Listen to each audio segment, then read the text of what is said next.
안녕하세요. 저는 20대 후반에 결혼해서 30대 중반에 이혼해서 혼자가 된 돌아온 싱글입니다.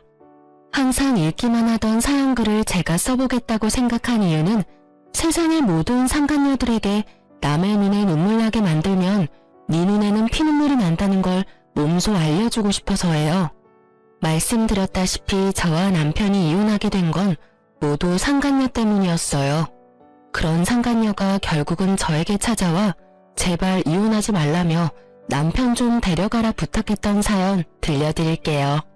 저와 남편은 동갑내기 커플로 결혼을 한 건 20대 후반이었어요.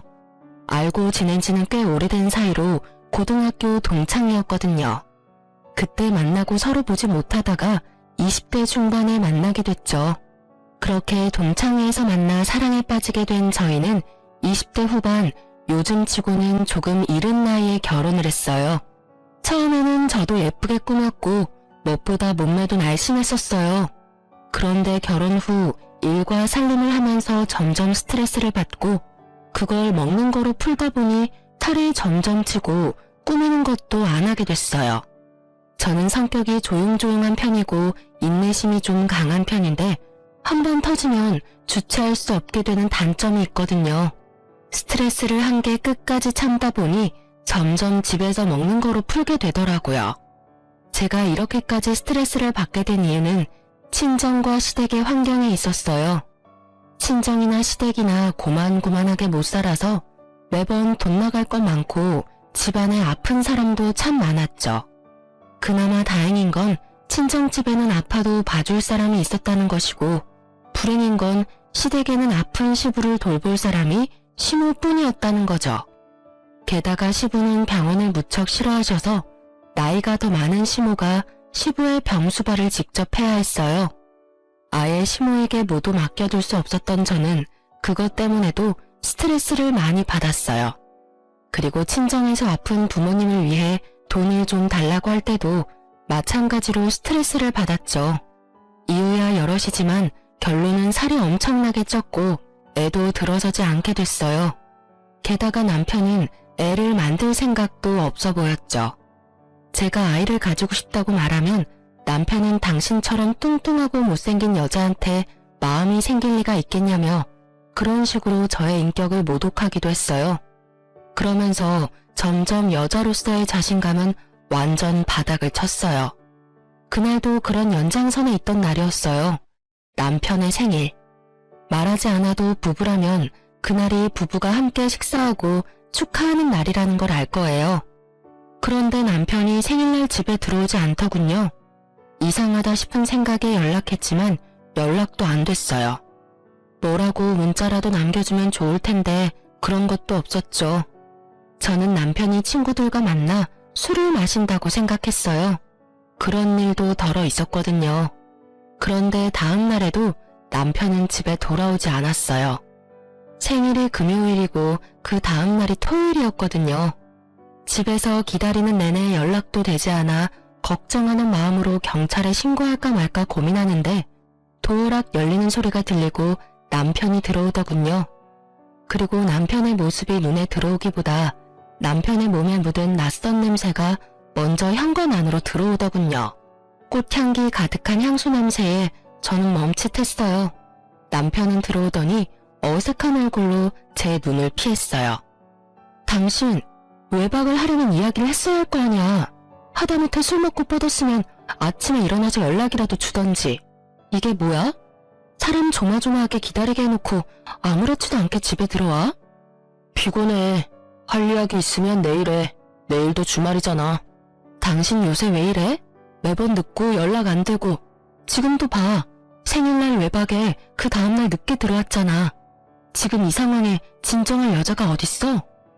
그래서 뭐가 궁금한데? 친구랑 술 마시다가 뻗어 쳐 자다가 지금 일어나서 온 거라고. 당신 바람 피지? 지금 옷에서 여자 향수 냄새 엄청나거든? 게다가 친구 집에서 바로 왔다면서 머리는 멀끔하게 정리하고 옷도 어제 거랑 다른 거잖아. 친구 집에서 잔 사람이 아니라고. 내가 다른 여자를 만나건 말건 당신이 무슨 상관이야? 지금 내 마누라라고 나 관리하냐? 그럴 시간에 네 몸매나 관리해. 되지도 않은 부부놀이할 시간에. 남편의 그 말에 저는 무너진 자존감을 회복할 수 없었어요. 하지만 자존감은 무너졌어도 분노는 더 차올랐어요. 남편이 저를 무시하고 방에 들어간 후 저는 몰래 남편의 자동차 키를 가지고 지하 주차장으로 내려갔어요. 분명 거기에 증거가 남아있을 거라고 생각했거든요. 그렇게 차에 도착해서 조수석을 살피다가 아무것도 찾지 못하고 문을 닫으려는데 뒷좌석에 뭔가 있는 걸 발견했어요. 작은 검은색 상자였는데 바닥에 떨어져 있더군요. 온통 어두운 색이라 미처 발견 못하다가 제가 폰으로 손전등을 켜고 찾는 바람에 우연히 발견한 거였어요. 솔직히 그 상자를 처음 봤을 때는 별거 아닐 거라 생각했어요. 뭘 샀나 보다 싶었는데 혹시 상간녀에게 사준 것일 수도 있잖아요. 그래서 상자를 열었는데 그걸 보고 저는 말 그대로 졸도할 뻔했어요. 그 안에 들어있는 건 임신 테스트기였거든요. 저는 몰래 그걸 들고 집으로 왔어요. 남편에게 따지고 싶었지만 남편은 아예 저를 아는 척도 안 했으니 저는 저 나름대로 남편에게 복수하기로 했어요. 그래서 저는 사람을 시켜 상간녀의 집 주소와 회사 주소, 핸드폰 번호를 알아냈어요. 그리고 남편의 불륜 사진도 찍었죠. 아주 나쁜 두 연놈들이 같은 회사에서 일하고 있더군요. 차라리 좋은 조건이다 싶었어요. 저는 남편에게 연락해 시모가 당신을 급하게 찾는다고 말하며 남편을 시댁으로 먼저 보냈어요. 그리고 저는 남편 회사 앞에서 상간녀가 나오길 기다렸죠. 사진으로 봤기 때문에 그 얼굴이 선명했어요. 저는 상간녀 앞으로 가서 까만 상자를 들이밀며 말했어요. 이거 우리 남편 차에 흘렸던데 나랑 이야기 좀 할까? 여기서 소문 다 나도록 이야기해도 난 상관없어. 그 상자를 보던 상간녀 얼굴이 싸해지더군요. 본인도 알았겠죠. 제가 누군지.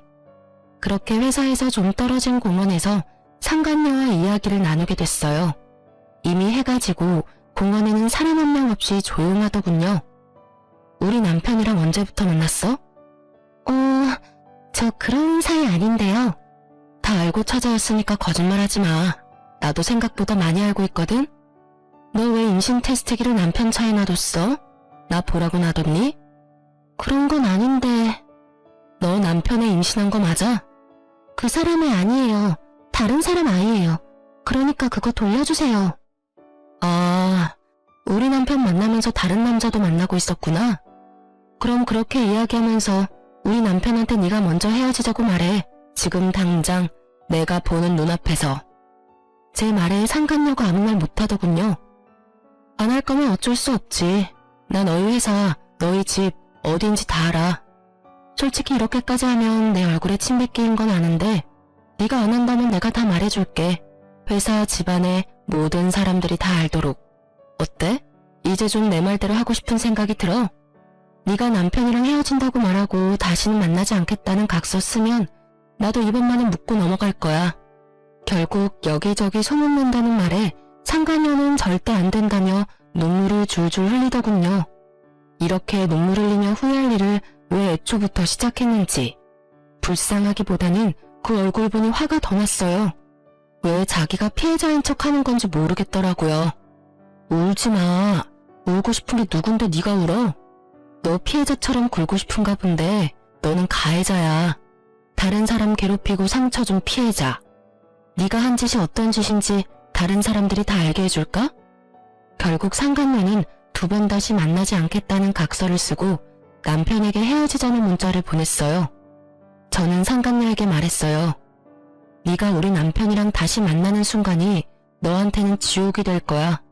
내가 네 집과 회사 모두 다 알고 있다는 것만 잘 알아도. 그렇게 말하고 저는 집으로 돌아왔어요. 집에 오니 남편이 똥줄 빠지는 표정으로 저를 기다리고 있더군요. 상간녀가 갑자기 헤어지자 하니 자기 딴에도 무슨 일이 있었는지 눈치챘겠죠. 아니면 그 상간녀가 남편에게 하소연하며 전화했을 수도 있고요. 당신 누구 만나고 왔어? 신경 꺼. 네가 나한테 언제부터 신경 썼어? 내가 누굴 만나든 관심도 없잖아. 피곤하니까 먼저 들어갈게. 그렇게 말하며 집으로 들어오는 저를 남편이 붙잡더군요. 너 그 여자 만났어? 당신이 뭔데 그 여자 만나서 상처를 줘? 열린 입이라고 단줄 하나. 야, 이 미친 새끼야. 상처는 내가 받았다, 이 새끼야. 너 지금 바람피니까 눈에 뵈는 게 없어? 나한테 이럴 게 아니라 내 앞에서 무릎 꿇고 빌어야 하는 게 정상 아니야? 미친 또라이 같은 새끼. 내가 그 여자 만나고 왔으면 뭐, 왜, 어쩔 건데. 그 여자 상처 줬으면 어쩔 거냐고. 유부남이랑 바람핀 여자한테 내가 유부남 만나지 말라고 했다고 그게 큰 죄가 돼? 죄는 너희가 저질렀지. 유부남 주제에 회사에서 불륜이나 저지르는 더러운 새끼. 속사포처럼 쏘아대는 제 말에 놀라 벙친 건 남편이었어요. 제가 그렇게 나쁜 말을 하는 것도 이렇게 흥분하는 것도 남편은 모두 처음 보는 것들이었거든요. 제가 참지 않으면 어떻게 되는지를 직접 본 남편은 적잖이 놀라는 표정이었어요. 상간녀가 헤어지자고 하니까 마음이 막 아프고 그래? 근데 어쩌냐? 네 마누라가 난데. 그리고 네 새끼랑 붙어먹은 상간녀가 당신이랑 같은 회사인 거 어디에 사는지 내가 다 알고 있는데. 한 번만 더 그년이랑 붙어먹어봐. 아주 내가 회사며 그 여자 집이며 다 찾아가서 동네방네 소문을 다 내줄 테니까. 거기에서만 소문낼 줄 알아? 우리 집 아파트에도 소문 다 내서 너 얼굴 못 들고 다니게 할 거야. 그런 짓 하면 당신 잡혀가는 거 몰라? 그런 거 할 생각도 하지 마. 괜찮아. 나도 그 짓 해놓고 편하게 살 생각 없어. 다 까발리고 나도 벌 받으면 되잖아. 유치장을 가든 벌금을 내든 감옥을 가든. 당신 어차피 나한테 관심 없는 거 아니었어? 그 여자 만나고 싶으면 이혼하고 해. 근데 나는 지금 당장 이혼해줄 생각 없거든? 그러니까 당신도 각 썼어. 그 여자랑 절대 안 만난다는 각 써. 제 말에 진심을 읽었는지 남편도 당황해하더군요. 그러더니 결국 각서를 썼어요. 그 각서가 유효하길 바라며 저와 남편은 다시 무늬만 부부인 생활을 이어갔어요. 자그마치 1년 동안 말이죠. 남편은 여전히 저와 함께 있는 걸 싫어하는 티를 냈지만 결국 그 각서와 상간녀와 자신의 안전을 위해 열심히 집에 돌아왔어요. 바람만 피지 않으면 된다고 생각했어요. 지금 당장은 내가 화가 났지만 시간이 지나면 풀릴 거라고. 남편의 마음을 돌리기 위해 다이어트도 시작했고요. 그런데 그런 제 노력 따위는 다 허사였죠. 남편 마음은 제게 돌아올 여지가 1도 없어 보였거든요. 그래도 저는 가정을 깨고 싶은 마음은 없었고 무엇보다 이혼녀라는 타이틀을 달고 싶지도 않았어요. 지금 생각하면 별거 아닌데 이혼을 해버리면 내가 다른 사람한테 나쁜 사람처럼 비춰질 것 같았거든요. 그렇게 저만의 고민과 고통으로 힘들어할 때 다시금 저를 힘들게 하는 일이 생겼어요. 하루는 시부가 연락이 왔어요. 원래 연락은 시모가 하는데 시부에게 연락이 온 거죠. 이상하다 생각은 했는데 시댁으로 잠시 오라는 말에 급히 오후 반차를 쓰고 시댁으로 향했죠. 급하면 남편에게 말하라고 했더니 시부가 남편에게 먼저 전화했더니 전화를 받지 않았다는 말을 하더라고요. 그때 저는 남편이 혹시 또 하는 생각을 했어요. 그렇게 시댁에 도착했는데 시부가 이상한 표정으로 말하더군요. 이놈의 할망구가 노망이 났는지 식사를 안 만들어줘. 내가 뭐라고 해도 그냥 멍하니 앉아있기만 하고 오늘 점심도 안 먹었으니 네가 밥 좀 해다오. 그리고 혹시 모르니 네 시어머니 병원에 좀 데리고 가봐라. 저는 순간 철렁했어요. 연세가 있으신 데다가 시부의 긴 병에 수발을 들던 시모에게 혹시 치매가 온 건 아닐까 하는 생각이 들었거든요. 제가 일하는 의원에도 가끔 치매 걸린 어르신이 오시는데 식사 때를 잊는다던가 식사를 계속 하시려는 경우가 있다는 걸 저도 잘 알고 있었거든요. 저는 놀란 마음에 급히 시모를 데리고 가까운 병원으로 찾아갔어요. 그리고 결국 진단받은 건 인지장애였어요. 인지장애가 치매가 되면 집에서 돌보기는 좀 힘들 거라고 이야기하더군요. 저도 다 아는 내용이라 더 실감이 났어요. 시모는 알고 있었는데 숨기고 있었던 듯해요. 저는 그 결과에 한숨이 절로 나오더군요. 일단 저는 시모를 데리고 시댁으로 갔어요. 아픈 시부 인지장애 진단받은 시모. 시부모에 대한 이야기를 하려고 남편에게 집으로 최대한 빨리 오라고 했어요. 그렇게 연락을 해놓고 가만히 생각하니 시댁이 남편 회사와 가까워 회사에서 만나 같이 집에 가면 될 것 같더라고요. 택시 타면 교통체증 감안해도 남편 퇴근 시간 전에는 도착할 것 같아서 저는 남편 회사로 향했어요. 그 앞에서 커피를 사서 마시며 기다리고 있는데 남편이 회사 밖으로 나오더라고요. 그것도 상간녀와 함께 둘이 하하호 웃으며 나오는데 완전 열이 받았어요. 헤어지라고 했으면 회사에서도 영 끊어야지. 저렇게 즐겁게 있으라는 이야기가 아니었잖아요. 열받은 저는 남편 앞에 나타났죠. 제 얼굴 보더니 남편도 그 상간녀도 너무 당황한 표정으로 저를 바라보더군요. 즐거워 보이네? 당신이 여기는 어떻게 집에 있는 거 아니었어? 집으로 가려다가 당신 퇴근 시간 맞출 수 있을 것 같아서 회사로 왔지. 그런데 의외의 장면을 보네? 내가 각서 2장 집에 가지고 있는 거 알지? 남편이 입을 꾹 다물더니 상간녀를 먼저 보내더군요. 저는 남편에게 일단 차에 타자고 말했어요. 남편 차를 타고 집에 가는 길에 저는 남편에게 물었어요. 설마 당신 아직도 그 여자 만나? 딱 봐도 헤어진 느낌이 아닌데? 아님 각서는 쓰고 만남은 계속하고 뭐 그런 거야? 여보, 내가 각서를 쓴 건 맞는데 나 솔직하게 말해서 점점 그 여자한테 진심이 되어가. 당신한테는 진짜 미안한데 그 여자한테서 사랑을 느낀다고. 부탁해, 나랑 이혼해줘. 당신도 나랑 사는 거 힘들잖아. 저는 정말 화가 났어요. 저와의 약속을 지키지 않은 것도 모자라 남편이 제게 그 상간녀를 사랑한다고 말하는 것이 너무 배신감이 들었거든요. 내가 힘든 건 내가 알아서 해. 당신이 그런 걸 걱정할 필요는 없지. 그 여자를 사랑하면 나랑 결혼을 왜 했어? 내가 그때 예쁜 몸, 예쁜 얼굴이 아니라서 이제 정이 다 떨어졌어? 너한테는 결혼이라는 게 다 그렇게 쉬운 거야? 싫으면 헤어지고 좋으면 만나고 그건 연애할 때나 하는 거지. 당신 결혼까지 한 사람이라고. 내가 잘못한 거 나도 알아. 그러니까 당신한테 이렇게 부탁하는 거잖아. 제발 나 좀 놔줘. 당신도 그 편이 더 행복할 거야. 저는 남편을 보며 시부모를 떠올렸어요. 치열은 생각을 하며 남편에게 마지막으로 물었어요. 정말로 당신 나한테 돌아올 생각은 없어? 없어. 나한테는 그 여자가 마지막 사랑이야.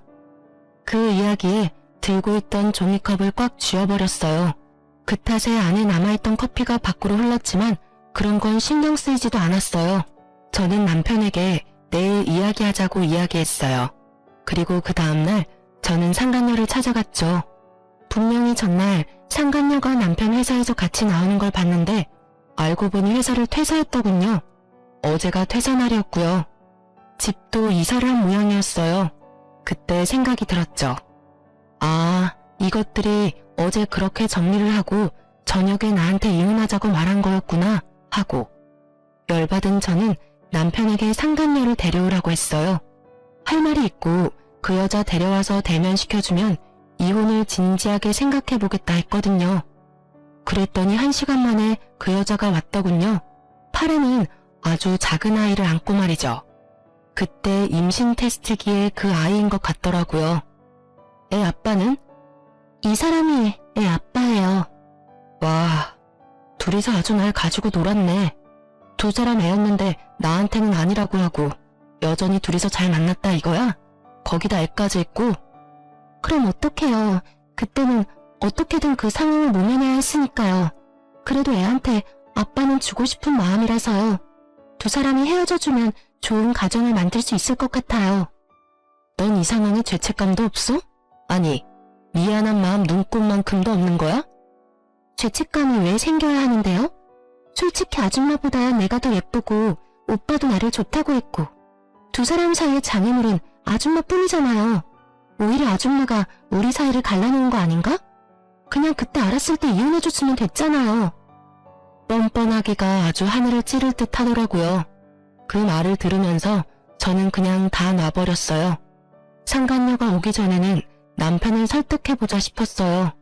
아픈 시부와 시모를 생각해서라도 다시 되돌려 보려 했는데 이 또라이 같은 두 연놈들은 아주 작정을 하고 저와의 이혼 계획을 세웠더군요.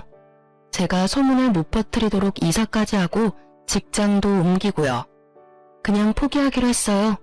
남편 불륜을 눈으로 확인하면서 그런 남편의 부모를 모시는 일을 하다간 도리어 제가 정신병에 걸릴 것 같았거든요. 스트레스가 최고에 이르니 그냥 다 포기하게 되더라고요. 그렇게 됐으니까 당신이 이혼해줘. 내가 해달라는 건 다 해줄게. 솔직히 당신 애도 없고 지금 이혼해도 좋은 사람 만날 수 있을 거야. 이건 무슨 고양이 쥐 생각하는 짓인지. 누구 때문에 지금 이혼을 하는데 왜 집값게 나를 신경 써요? 저는 남편에게 말했죠. 그딴 동정 같은 건 나한테 하지 마. 내가 좋은 사람을 만나건 미친놈을 만나건 너랑은 이제 상관없어. 이혼해 줄 테니까 위자료 다 내놔. 너랑 네 예비 신부도. 그리고 재산 분할 확실하게 반으로 하고 그거 아니면 나 이혼 못 해줘. 못하러 소송해. 그러면 당신 유책 배우자인 건 빼박이야. 혼외자 아들 있는 데다 상간녀도 유부남인 거 알고 만났으니까. 그건 너무 큰 돈인데. 당신도 잘 알잖아. 나도 그만큼 큰 돈도 없고. 일시불 지급 안 하면 이혼은 없어. 돈은 알아서 마련해. 너랑 헤어지는 판국에 내가 당신 주머니 사정까지 고려해야겠어? 세술은 새 부대에 담으라잖아.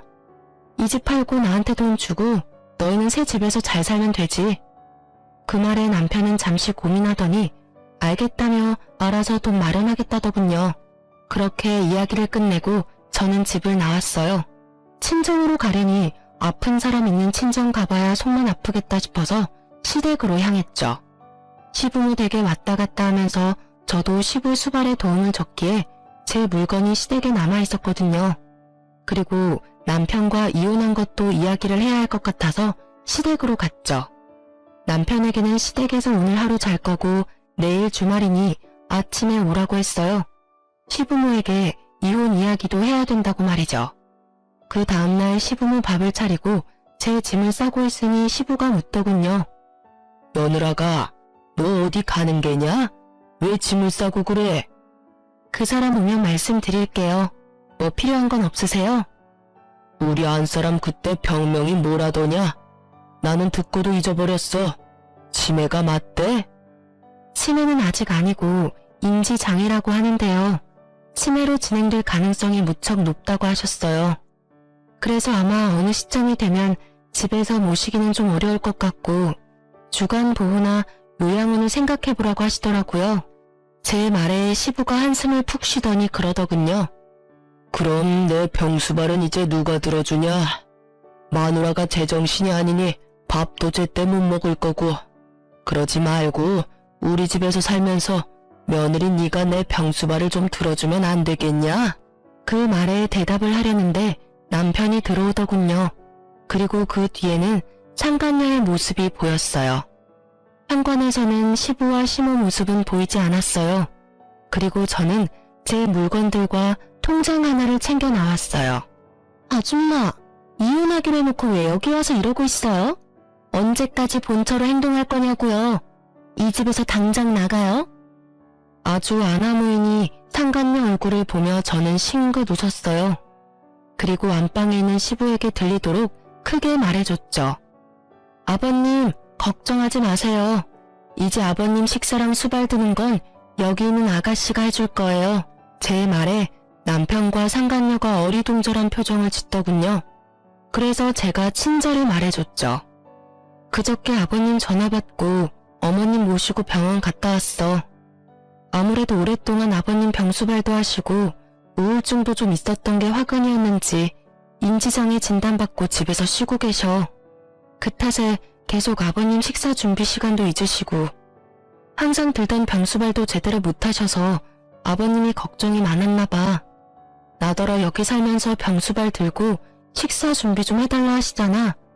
어차피 나랑 이혼하면 당신이 저 여자랑 결혼할 건데 이제 그건 저 여자가 다 가져가야 할 부분이잖아? 제 말에 남편이 놀라며 묻더군요. 뭐? 인지장애? 그런 일이 있었으면 나한테 미리 이야기를 했어야 할 거 아냐? 이야기하려고 한 날 당신이 나한테 너무 충격적인 말을 해서 나도 잊어버린 거야. 당신이 이혼하자고 한 날, 당신이랑 상간녀가 다시 만난 걸 안 날, 그날 나도 어머님 아픈 거 알았어. 그거 상의하려고 당신한테 일찍 들어오라고 한 거고. 근데 뭐 이제 난 필요 없다며. 그럼 아니 5이서 잘 살면 되지. 결혼이란 게 그런 거잖아. 양가 부모님도 생각해야 하는 그런 거. 오빠, 이게 무슨 말이야? 누가 아픈데? 아, 몰랐어?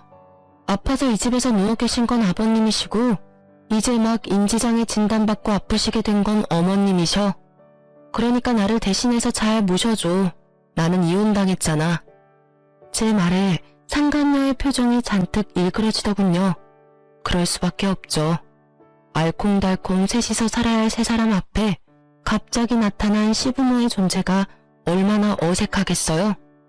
아버님은 몇 년째 누워 계시는데 삼시세끼 꼬박 챙겨드려야 하고 어머님은 곧 치매로 진행될지 모르니 잠시도 눈을 떼면 안 되거든. 오빠, 이게 다 무슨 소리야? 시부모님 모셔야 한다는 말은 없었잖아. 설마 나 속인 거야? 자기야, 그런 거 아니야. 우리 아버지는 원래 아프셨는데 그때는 어머니가 수발 드셨거든.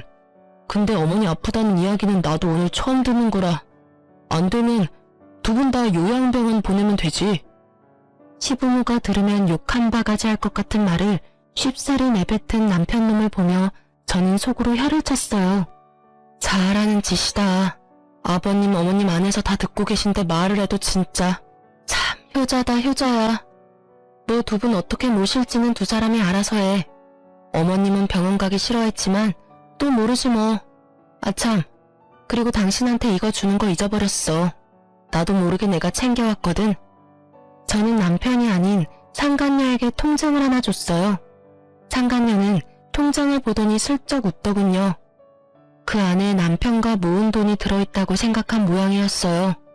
그리고 상간녀가 그 통장을 열자 그곳에는 마이너스 통장 한도 5천이 찍혀 있었죠. 남편이 매달 꼬박꼬박 갚고 있는 마이너스 통장이었어요. 한도 끝까지 빌린 데다 기한 연장이 안 되는 걸로 알고 있는데 그것도 당연히 그 상간녀에게 돌려줘야 하는 거잖아요. 내가 보관하고 있어서 내 것인 줄 알았는데 당신 거잖아. 당신 미래의 와이프한테 줄게. 아마 다다음 달 말일까지였던 것 같은데 잘 갚아.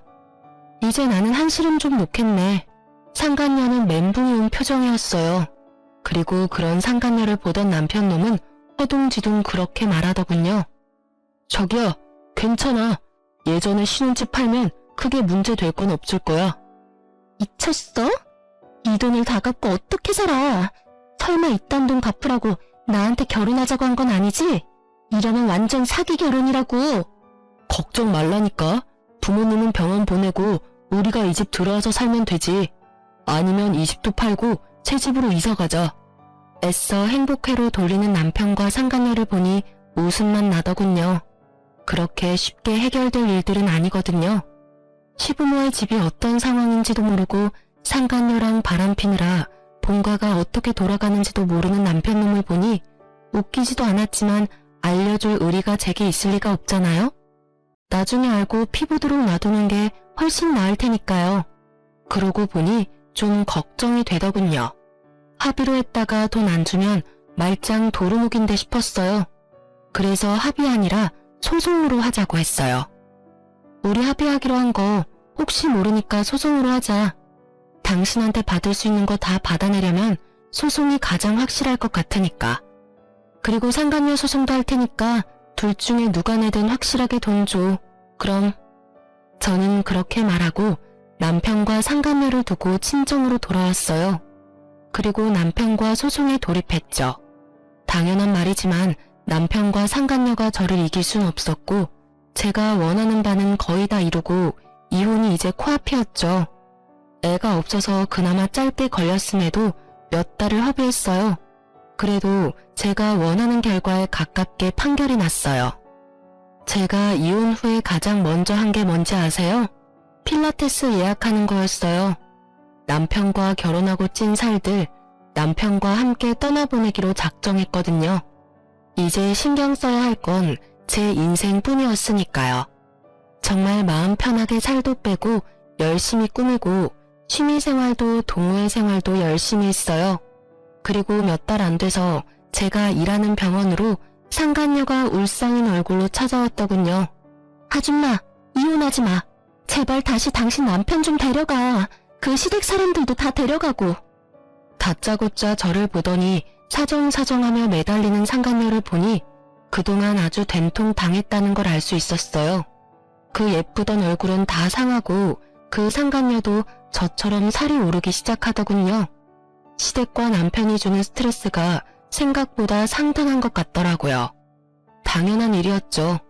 자기 생각대로 된 건 결혼 그 자체뿐이고 나머지는 다 생각과 빗나가 버렸을 테니까요. 여기 와서 이러면 곤란한데요? 전 남편이랑 저는 이제 남남이고 저는 법적으로 이제 곧 싱글이에요. 그리고 당신은 제 전 남편의 여자친구고요. 그리고 너무 웃기네요. 헤어지라 할 때는 못 헤어진다더니 정작 둘이서 저를 이혼하도록 만들고 나서는 이제 와서 이혼하지 말라니 어느 장단에 춤춰야 할지 모르겠네요. 애랑 셋이서 알콩달콩 잘 살면 되지 왜 저한테 와서 이상한 소리 해요? 가족 셋이서 행복하게 살고 싶다 해서 헤어져 줬는데 뭐가 부족해요? 제가 빈정대며 이야기하는 걸 눈치챈 듯 했지만 상간녀는 아주 절박하게 저한테 매달려 말하더군요. 우리 애 그 남자 아이 아니에요. 그러니까 제발 이혼하지 말고 그 사람 좀 데려가요. 진짜 미쳐버리겠어. 시부모는 잠시도 가만히 있지 못하도록 만들지 그 사람은 이런 나 무시하고 집안일까지 완벽히 해내기를 바라지. 그 와중에 그 사람 빚까지. 거기다 지금 당신이랑 이혼해서 내야 하는 위자료랑 재산 분할 생각하면 지금 눈앞이 어질어질하다고. 아줌마, 나 이렇게는 못 살아. 그러니까 당신한테 다시 돌려줄 테니까 둘이서 잘 살아요. 나 두 번 다시 두 사람 사이 방해 안 할 테니까. 무슨 헛소리 하는 거예요? 저 이제 내일이면 서류 정리 끝나서 싱글이에요. 그리고 둘이 못 살면 둘이서 알아서 하는 거지 왜 다 끝난 나한테 와서 이래요? 어이가 없어서. 부부 일은 부부 둘이서 알아서 해요. 그리고 이해 좀 하고 살아요. 그 사람은 당신이 마지막 사랑이라더라고. 그러면 그 사랑에 보답해줘야 하는 거 아니야?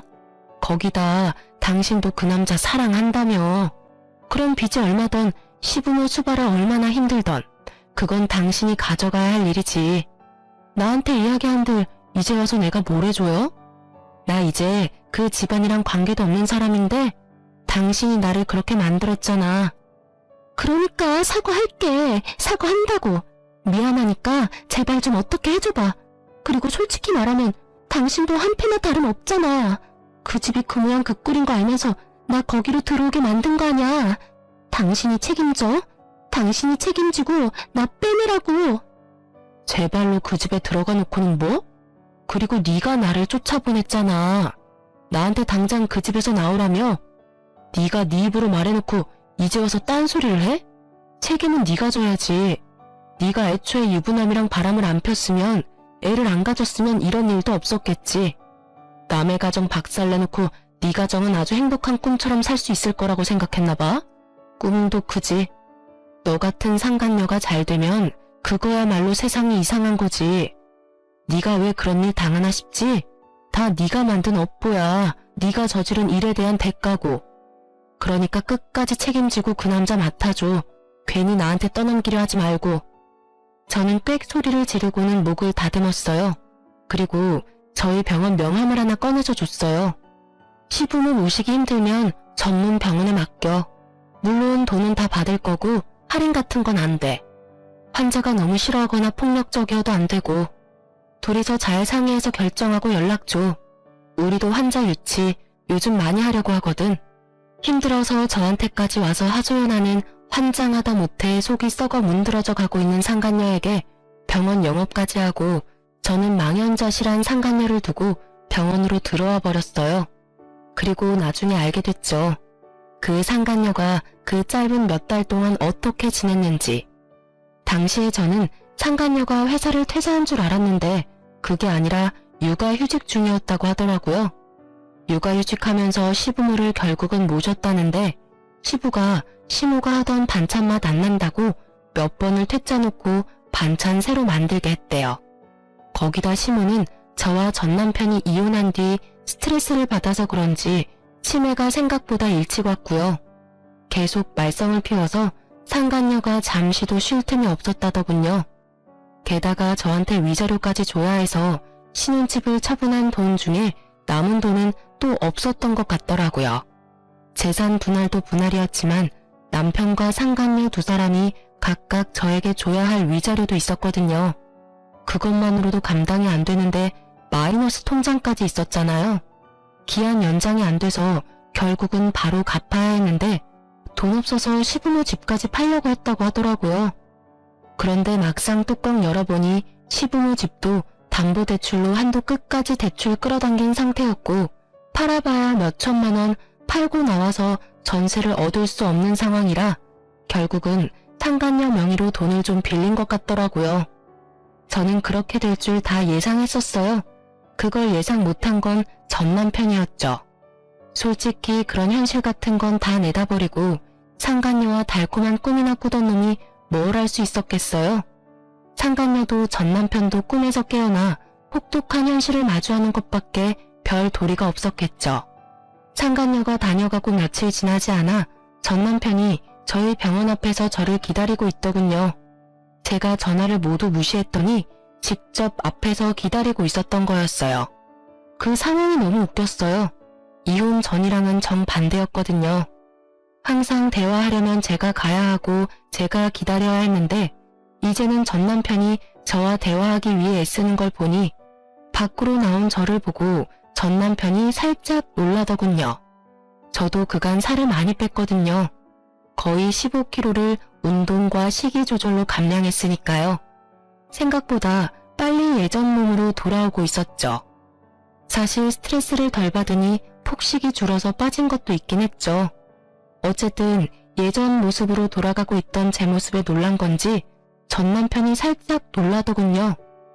당신 못 알아볼 뻔했어. 완전히 옛날처럼 돌아왔네. 우리 이야기 좀 할까? 당신한테 중요하게 할 말이 있어. 난 당신이랑 할 이야기 없는데? 우리 이제 헤어졌고 서류 법적으로 정리 다 끝났고 뭐가 필요한데? 나는 당신한테 이제 필요한 것도 원하는 것도 없어.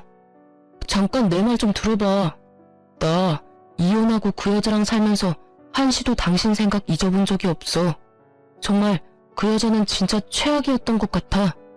내가 정말 사랑하고 나를 정말 사랑해주는 여자는 당신뿐이었다는 생각을 해.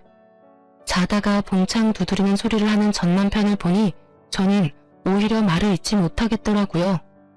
무슨 헛소리야? 사랑? 너 나한테 사랑이라는 단어 말할 자격도 없거든? 너의 마지막 사랑이 너의 상간녀라는 걸 내가 직접 너한테 들었는데 무슨 사랑 타령이야. 하고 싶은 말이 뭔데?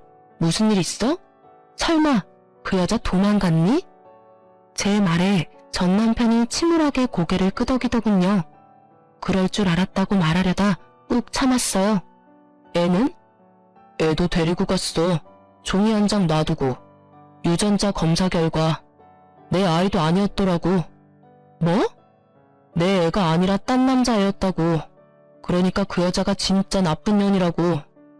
당신한테는 진짜 미안했지만 나도 그 여자한테 당한 거나 마찬가지라고. 애 가졌다고 속이고 나랑 결혼하고 싶다고 했잖아.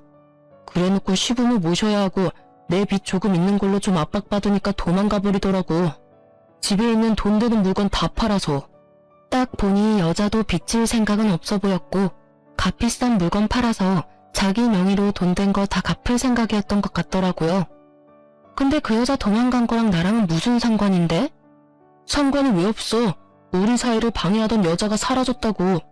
그러니까 당신이 이제 나한테 와도 된다는 말이지. 당신 어쩔 수 없이 나랑 이혼했잖아. 그러니까 다시 제자리로 돌아와. 우리 사이를 방해하던 여자. 얼마 전까지 마지막 사랑이라던 여자를 그렇게 말하는 전 남편을 보니 속에서 토가 나올 것 같더라고요. 저놈은 머릿속에 대체 뭐가 들었나 하고요. 저한테 한 말 따위는 아주 까맣게 까먹어버렸는가 아니면 저놈에게 사랑이란 입맛대로 바뀌는 건가 싶었죠. 아주 똥을 싸요. 제자리는 무슨 제자리? 우리가 헤어진 게 제자리야, 이 또라이야. 상간녀 도망가고 나니까 누구 하나라도 시부모 수발 들어줄 여자 찾고 싶어? 나는 죽었다 깨나도 당신한테 돌아가는 일 없어. 그러니까 뻘짓 그만하고 돌아가서 시부모님이나 잘 모셔. 상간녀 없으면 너 혼자 모셔야 될 거 아냐? 여보, 다시 생각해봐. 당신은 끝까지 이혼 원하지 않았잖아. 그러니까 그때 나를 멈춰 세웠었어야지. 왜 벌써 다 떠나가고 뒤늦게 손을 흔들어? 늦어도 한참은 늦었어. 그런 말할 거면 2번 다시 찾아오지 마. 한 번 더 찾아오면 스토커로 신고해버릴 거니까. 결국 저의 빠른 손절에 전남편은 떨어져 나갔죠. 상간녀며 전남편이며 아주 바람직하고 비참한 결과를 맞이했더라고요. 뿌린 대로 거둔 거라는 말이 딱 맞더라고요. 그러게 왜 유부남을 건드려서 이런 일을 만들었는지, 유부남 주제에 젊은 여자랑 왜 바람이 났는지, 그걸로도 모자라 불륜하는 인간들 주제에 본처 내쫓고 자기들끼리 하하호호 가정을 꾸리려고 했는지, 이런 꼴 보여주려고 그랬나 싶더라고요. 상간녀들이 이런 사연글을 읽지는 않겠지만 정말 이참에 말해주고 싶네요. 남의 가정사 제대로 알지도 못하고 작업 걸면 나중에 피 보는 것은 너다 라고 말이죠. 저야 그 상간녀 덕분이라고 해야 할까요? 수발과 전남편의 빚 지옥에서 구사일생으로 빠져나올 수 있어 다행이었지만 말이에요. 저는 지금은 완전히 결혼 전 모습으로 돌아갔어요. 전남편 때문에 완전 개박살난 제 멘탈과 자존감도 이제 거의 다 돌아왔고요. 사실 상간녀와 전남편이 저한테 교대로 와서 사정할 때부터 자존감은 돌아와 있었죠. 그렇게 즐거운 취미생활도 갖고 다른 사람과의 만남도 즐기고 있어요. 다만 결혼에 대한 회의는 여전히 있어요. 그냥 이렇게 사람을 가볍게 만나는 게 더 낫지 않을까 하는 생각도 가끔 해요. 깊고 결속력이 강한 관계라는 건 마음이 변했을 때 정말 상대방에게 큰 상처를 줄 수도 있다는 걸 이번 이혼을 통해 톡톡히 배웠거든요. 남편과 이혼하며 받은 돈으로 작지만 아파트 사서 저만의 시간을 보내는 지금이 저에게는 더없이 소중해요. 아직까지는 그런 여유롭고 자유로운 시간을 더 많이 보내고 싶어요. 제 글 읽으시면서 어떠셨는지 궁금하네요.